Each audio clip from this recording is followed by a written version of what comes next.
Hey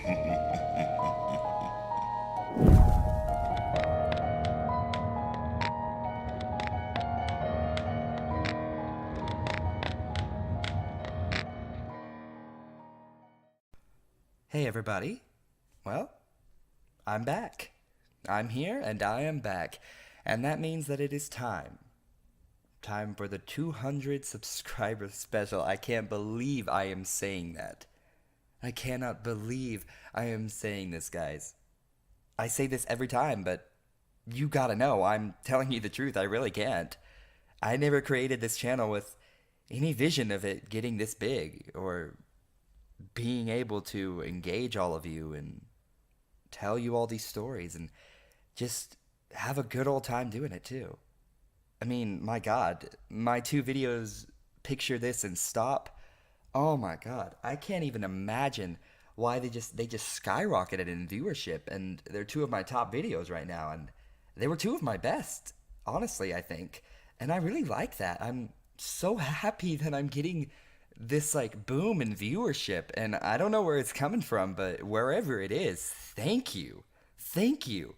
And if it's coming from me, that makes me so happy because I love that I can inspire that joy in people and that enjoyment. And today, well, I won't be doing a Q&A because I didn't get enough Q&As, obviously. I didn't get enough questions. But what I will be doing is I did get one question that I can do the special around, and that was from My Sweet Angel, who asks, what inspired me to narrate creepypastas? Now, this is actually a story that I can do this video about, so I'm kind of glad that she asked it, so thank you. And my answer to that, I have to go back a little while. I have to go back before the narrating, obviously. I even have to go back before I started writing. I have to go back to a little story called Jeff the Killer. Now, while I did say that this is the story that started my channel, and it is, and I will get into why in just a second, but we actually have to go back a little further than that. Now, these stories you might not know, you might, and if you do, then, that's great on you, and tell me what you thought of them. But I have to go back to a little series of books by a author named Alvin Schwartz, and God, I hope that's still his name. I haven't read these in forever, so forgive me if I got it wrong. But basically, it goes back to a series of books called Scary Stories to Tell in the Dark. Now, the first scary story that I can accurately remember that I ever heard was the clown statue, and my brother told that to me. And it's been so long that even my brother doesn't remember telling me that story. And it's funny because I mentioned it the other day, and he said, what are you talking about? I never told you that story. I said, yeah, you did. You used to tell it to me when I was little, and you would try to scare me, and it would always work. And so that was one of the first stories I ever heard. Obviously, that is a huge urban legend today, and there are so many variations on it. And then from there, I kind of started to research these little scary stories online. Now, take into mind, I was a chicken. A big, fat, huge wimp back then. I did not like scary stories. I mean, I liked them, but they scared the shit out of me, and I could only listen to about one of them a day before I would be too scared to do anything else. And kind of ironic now that I think about that, but I didn't go on roller coasters. I wouldn't go on haunted houses. I didn't like, well, I did like horror movies, but to an extent. Basically, I was just the picture-perfect scaredy cat. And, I was scared of so many things that there would be nights I would wake up and I would just be crying, scared of the dark. And I'm not afraid to admit that because, I was like that. There was a time when I was like that. And I think there's a time that everybody is like that, but it just might not be for the same reason. And I'm not going to judge anybody for that, because then I would be judging myself. Anyways, I'm getting off topic as usual, so back to the things. So, Scary Stories to Tell in the Dark is a book series that actually Master DK has done a few narrations of those stories. One of them that you might know is Harold the Scarecrow. and that's a pretty popular one inside there. Another is The Girl Who Stood on a Grave. It might not be exactly that. It might be a different name, but it's something along the lines of that. Another one is the Hearst Song. The Hearst Song. There's a few others that I bet I could remember, but basically those books were what started me out. And from there, I kind of started to develop like this like interest in those stories and how they were crafted. And it was something that I could read that didn't necessarily make me lose sleep because they were books and I didn't really have to face the reality of anything because they were just words on a page. And I was less afraid of that. And from there, it got to where I started going on the internet to find them. Now, this was back about, I'm going to say, this was about fourth grade that I started researching them, and it went all the way into sixth grade when I joined a band class at school. And there was where I heard the story, well, a variation of the story, Jeff the Killer, from a good friend of mine. And while I overheard him narrating this, because he was always a horror fan and he would always have the scary stories to tell, so I was always interested in hearing his stories. And this was the first one that I had heard that I could find, because every other story that he had told me I could never find on the internet. And this one I could find. He told me, he was narrating it to some of his friends, and it wasn't the exact story, but it was very close. And it interested me, and I wanted to hear more about it. So I went up to him and I said, where did you hear that story and what's it called? He said, well, it's a creepypasta. And I said, what's a creepypasta? You know, I didn't know what that was. I'd never heard the word. I think it was just coming up then. And he said it's called Jeff the Killer. And that automatically sparked my interest, because I hadn't really heard anything like that before. I don't think anybody had, and I think that's partly due to why it got so popular. So I heard that he said it was called Jeff the Killer, and he told me that if I wanted to look it up, I could look it up on a YouTuber named, of course, Mr. Creepypasta. And this is where it began.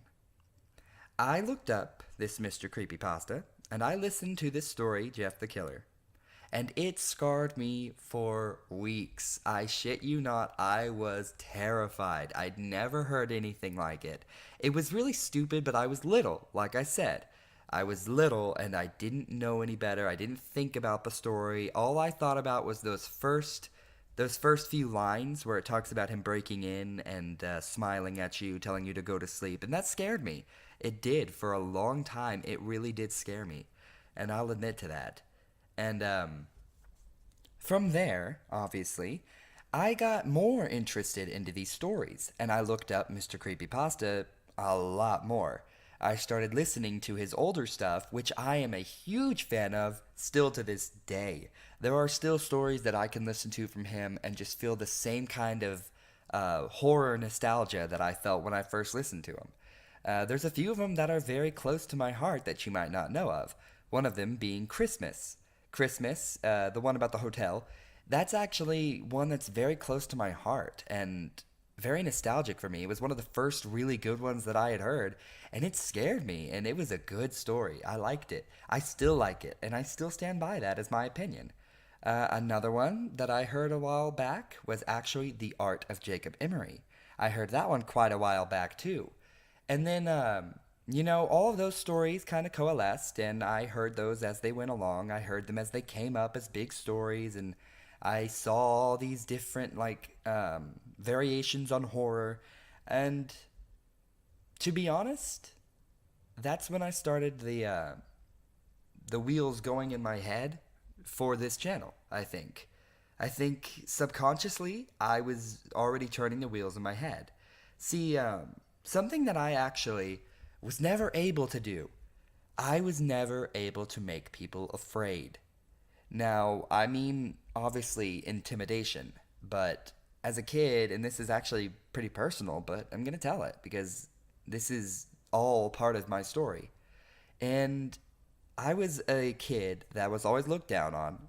I was never the big kid. I was never the intimidating one. I didn't even have this voice. Honestly, there's a video floating around on my first YouTube channel from a year before I started the narrations that if you heard my voice then and you heard it now, you would crack up and start laughing like everybody that I've ever showed it to. And no, I'm not showing it to all of you.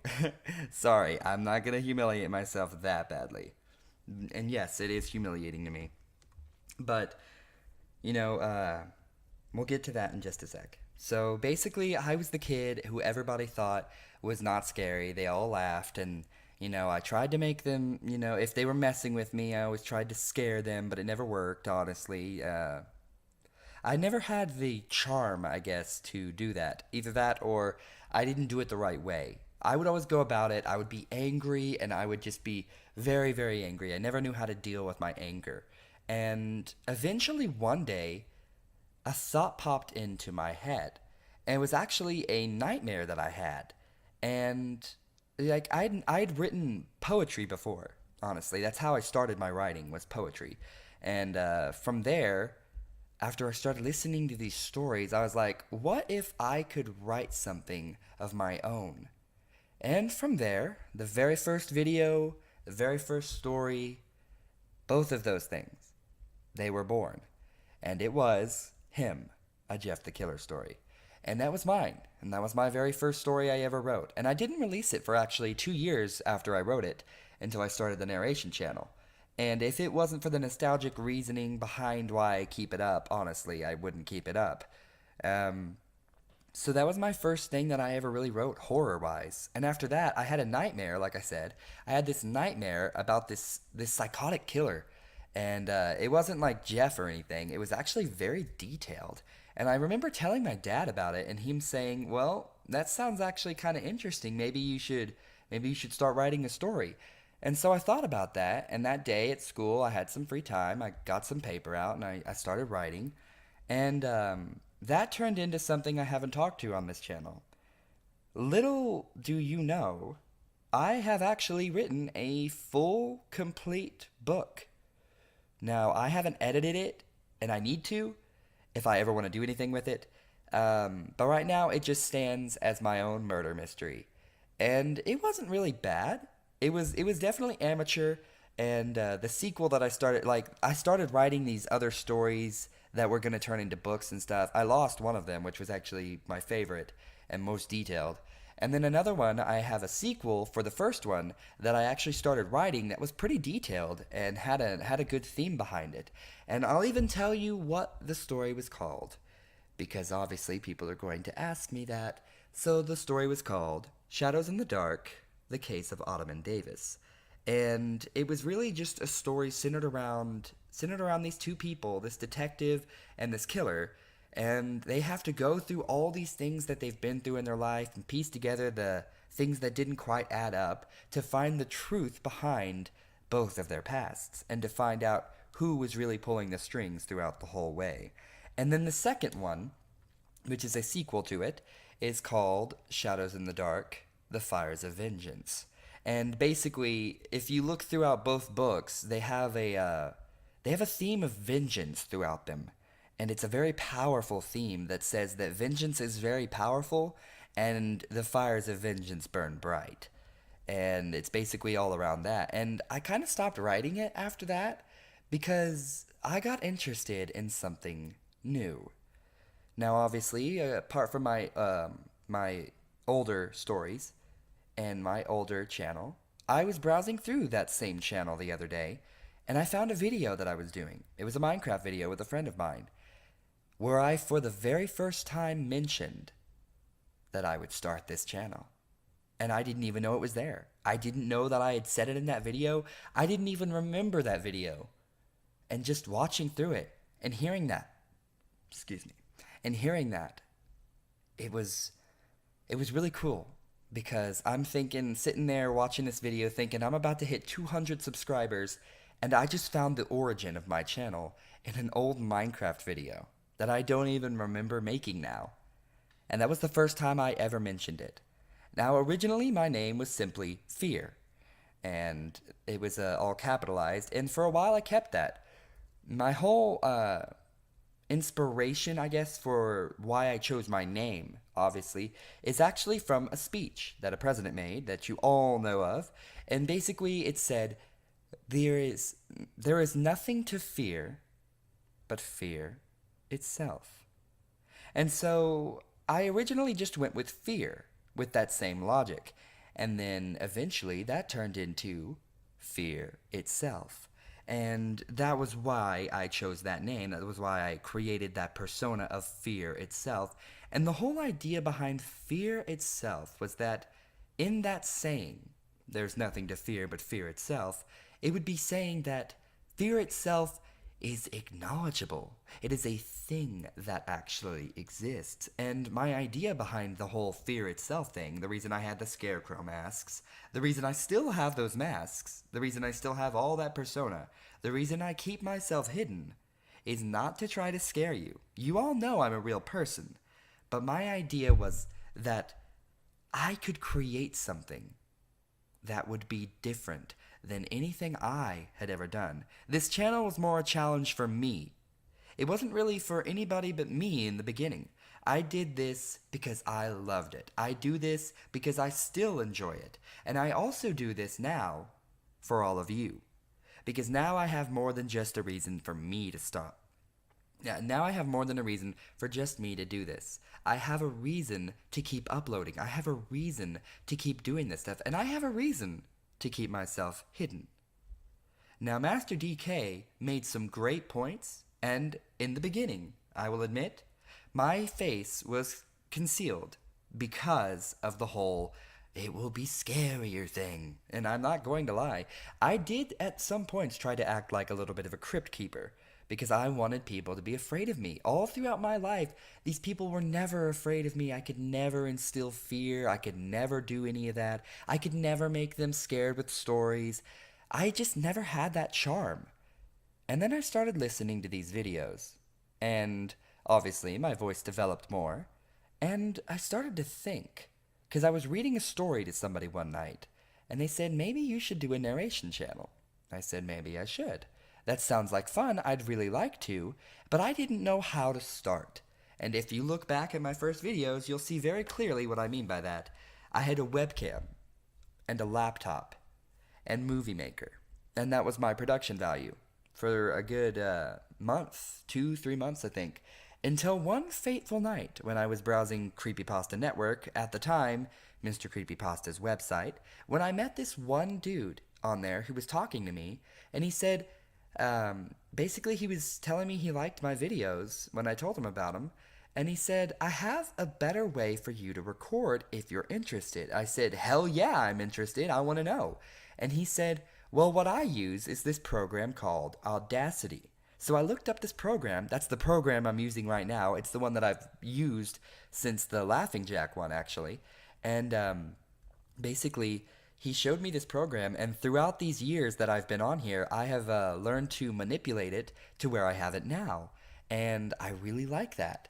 And I did. I went back at my 1 year, well, not my 1 year. I went back when I had 100, and I messaged that guy on YouTube, and I said, you know, you really don't know how much you've done for me just by giving me that small advice. And he really helped me out with that, and I really got to thank him still. I don't know if he's still doing anything, though, so I don't know if I can really leave a link to anything. But he knows who he is, and he definitely helped me out. So thank you for that. Now, the inspiring behind my readings, and this is probably not going to come as a surprise to most of you if you know my style of narration. And it's not all the time. I do always try to put my own spin on things, as you all know, but basically, my style of reading is heavily inspired by Mr. Creepypasta. And that's really not going to come as a surprise if you know me at all. Because look at some of my things. Look at Picture This. Look at Stop. Look at Grad Night at the Haunted Mansion. Look at Room Zero. Look at Abandoned by Disney. If you notice, a lot of my story selection does come from his channel. And the reason why is because there are a lot of stories on there that I love personally. And there are really good stories on there if you look. And like I said, well, I didn't say it in this video, but I said in a comment that basically my stories that I choose are kind of diamonds in the rough, I think. Because there's a lot of stories that are either too short for me or they're not good enough. Like, they're not scary. Like, people don't like them. or I don't like them. Honestly, I base a lot of my things that I narrate off of my own opinion. And that's because I don't really get requests, so I can get away with doing that. And people have never objected to it, and people seem to like my choices most of the time. And there are a few of them that they're pretty questionable, I'll admit. And some of my own stories are pretty questionable. But basically, my style of narration is heavily inspired by Mr. Creepypasta. And that's only inspired. It's not my entire narration style. If you notice throughout this last year and a half particularly, I've really tried to develop my own style. I've tried to develop my own voice of narration, and people have told me that I'm actually good at it. And I like that. I really like that. That people can enjoy what I've created. And with all the shit that's happened on YouTube lately, it's unbelievable. I know you don't know this, but I'm going to go ahead and let you know on a little bit of an off topic. I got another copyright claim on a video. And guess what? This one was only like 3 videos after my first one. So I looked back on my history with the one that I had with the Sony Corporation, and they did remove their claim. They removed it completely. It's gone. I actually won a copyright claim against Sony Germany. So pat myself on the back for that.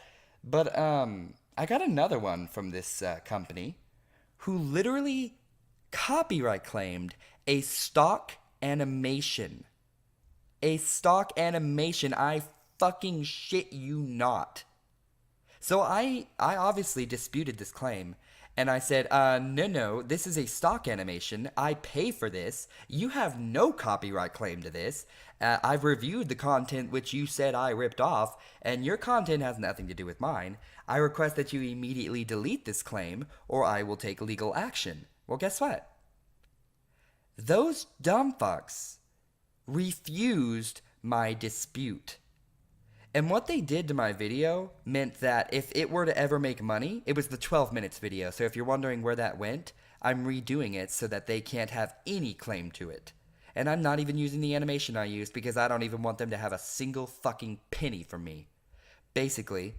And some of my videos have been making revenue lately. And if I am I'm turning 18 this November. So whenever I get all of my AdSense shit set up and start to actually be able to make money, I don't want it going to them because they had that video monetized to them. Then I didn't get to do anything with it, and I was pissed off. I deleted the video.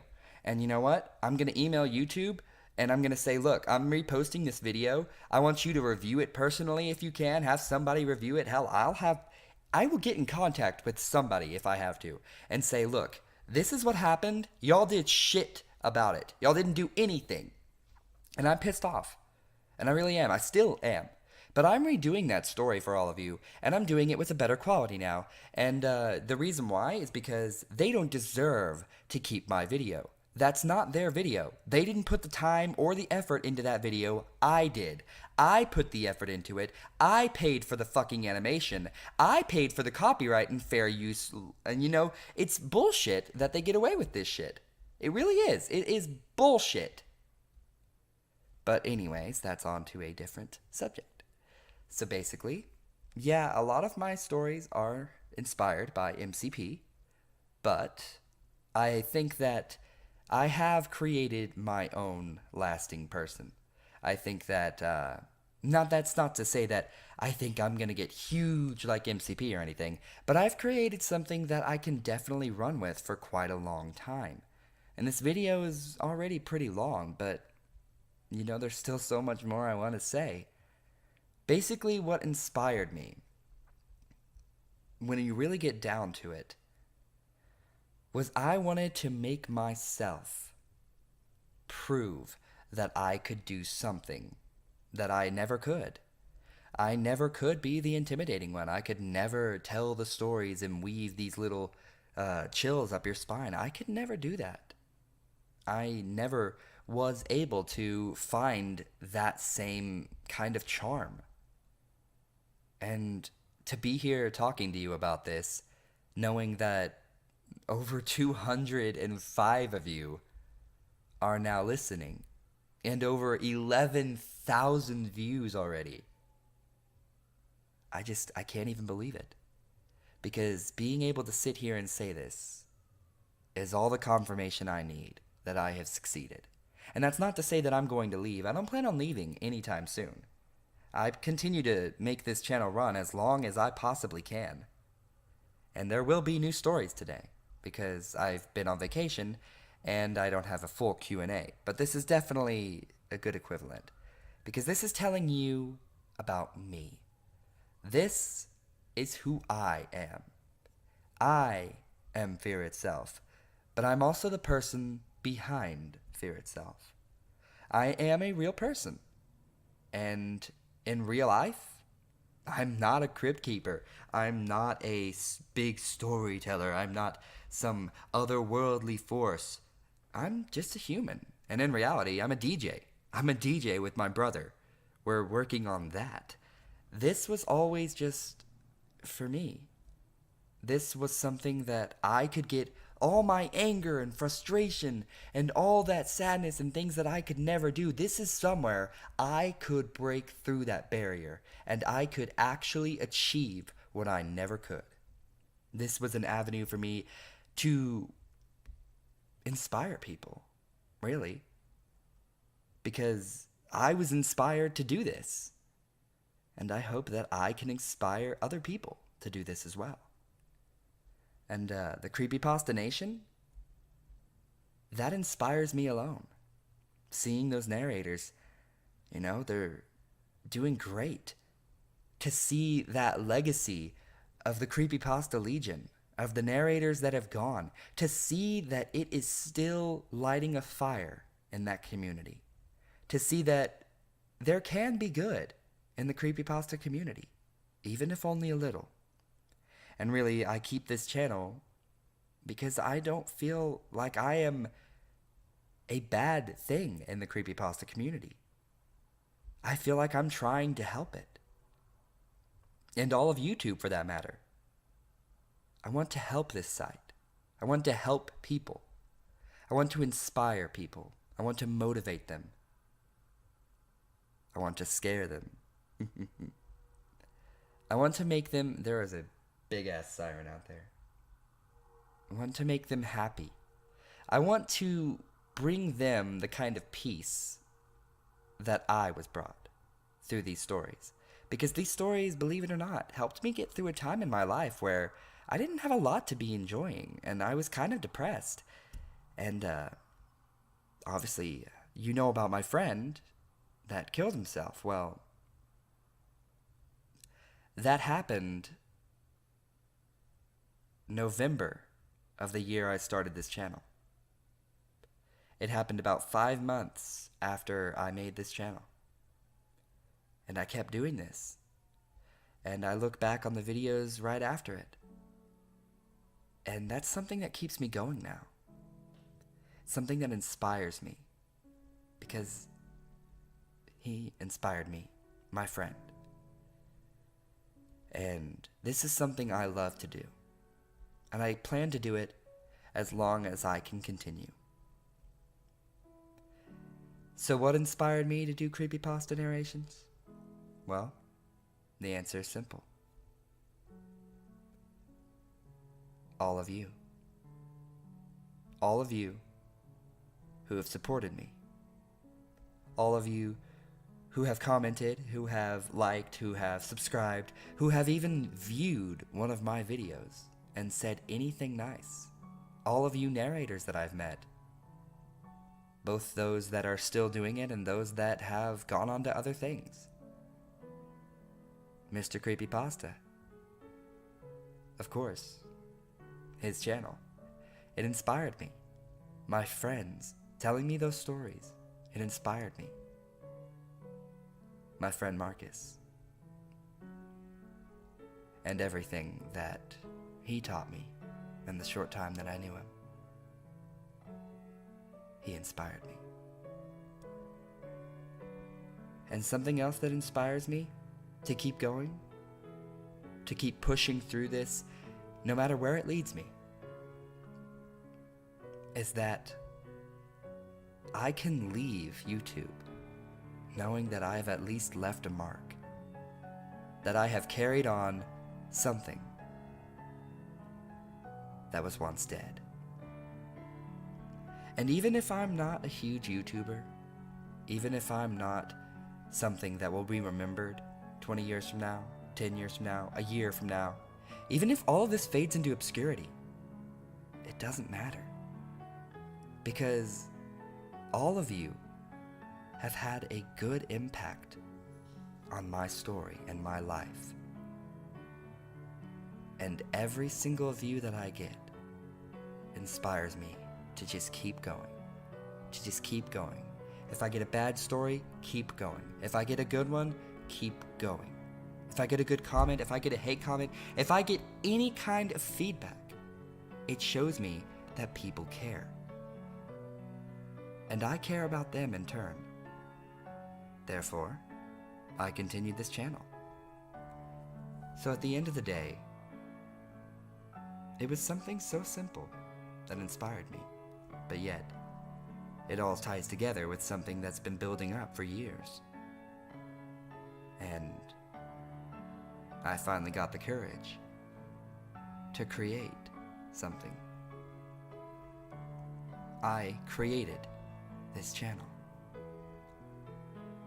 I built up this following. I created the Creepypasta Nation. And that's enough for me. I don't have to have big, huge narration conventions or huge, unbelievable amounts of supporters to know that I am happy. And I will always be happy with every one of my fans, regardless of the number. The number doesn't matter. It's the fact that I can impact somebody's life for the good that matters. And I hope that that's what I've done on this channel. And I hope that's what I continue to do. Now, I think I've talked long enough, and I think that I've probably broken character enough times in this video to completely shatter whatever you saw of me, but I'm not a crypt keeper. I'm not an undertaker. I'm not a demon. I'm not a monster. I am a human. But I'm an actor and a narrator. And I guess at the end of the day, I really am fear itself. I'm not a force, I'm not a demon, and I'm not some otherworldly occult being, but I am fear itself. And I am so looking forward to everything that is to come. So thank you all. I'm gonna go ahead and leave you alone now. And here's to the next 100 subscribers. Thank you all for watching. And I hope you enjoyed the stories I've picked out today. Because you deserve them.